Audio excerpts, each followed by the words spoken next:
ni ikihe cyiza Imana itakoze, ni ikihe cyiza Imana itakoze, ni igihe kiremwa muntu cyayishinja, ni ikihe cyiza Imana itakoze,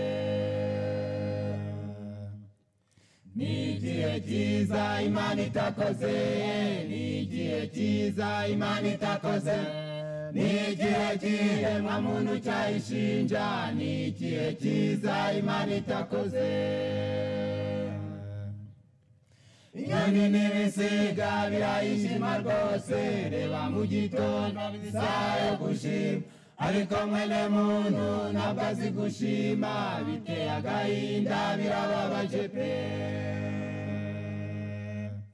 Reba Imana yacu nijoro iraturinda, bwacya mu gitondo tukaba bazima, ariko mwene muntu akabyuka yigendera, haba no gushima birababaje pe.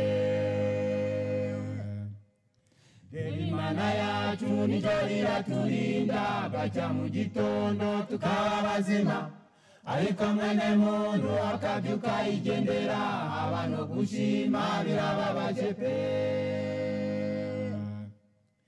Inyoni n'ibisiga birayishima rwose, reba mu gitondo bisayo gushima, ariko mwene muntu ntabwo azi gushima, biteye agahinda birababaje pe.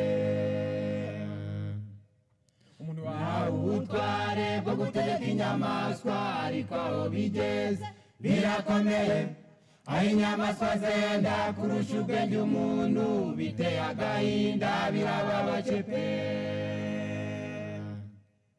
Umuntu wahawe ubutware bwo gutegeka inyamaswa, ariko aho bigeze birakomeye, aho inyamaswa zenda kurusha ubwenge umuntu, biteye agahinda birababaje pe. Inyoni n'ibisiga birayishima rwose, reba mu gitondo bisayo gushima, ariko mwene muntu ntabwo azi gushima, biteye agahinda birababaje pe. muze Twinginge Yesu tubashije gushima, maze mu gitondo tunimbike amajwi, dufatanye n'ibyaremwe kumuha icyubahiro, nagihabwe rwose aragikwiriye.